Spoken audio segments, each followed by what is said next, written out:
वडोदरा शहर के इलोरा पार्क इलाके में श्रीमद् भागवत कथा सप्ताह का आयोजन करवाया गया है। दरअसल डॉक्टर जयकिशोर चतुर्वेदी और समर्थ चतुर्वेदी परिवार की ओर से 7 दिनों के लिए आयोजन करवाया गया है। 1 जुलाई से इसकी शुरुआत हुई है और 7 जुलाई तक श्रीमद् भागवत कथा जो है वो चलने वाली है। तब इस दौरान मथुरा के व्यास पंडित सोमदत्त शास्त्री जी की ओर से कथा का रसपान करवाया जा रहा है। बड़ी तादाद में भक्त भी वहां पर मौजूद रह रहे हैं। तब श्रीमद् भागवत कथा में जगतगुरु शंकराचार्य स्वामी श्री सदानंद सरस्वती जी महाराज शामिल हुए थे। ऐसे में समर्थ चतुर्वेदी परिवार की ओर से उनका भव्य स्वागत किया गया था और उनकी ओर से भक्तों को आशीर्वचन भी दिए गए थे। आ कथाનું આયોજન જે થયું છે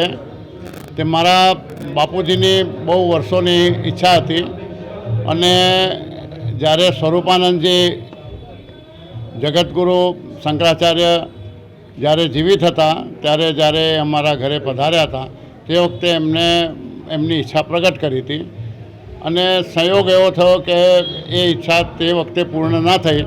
પરંતુ હું 2 મહિના પહેલાં શંકરાચાર્ય સદાનંદજીને મળ્યો હતો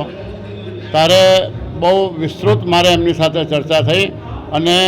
એમણે તે દિવસે પોતાની ડાયરીમાં સમય જોઈ અને મને તારીખ આપી। 1 તારીખથી 7 તારીખ અને 5 તારીખથી 7 તારીખમાં એમને આવવાનું પ્રાયોજન બતાવ્યું અને એ વાતથી હું બહુ ધન્ય થયો, કારણ કે ભાગવત કથા એવી એક પુરાણની છે કે જેનાથી જે લોકો સાંભળે છે એ રસ વિભોર થઈ જાય છે અને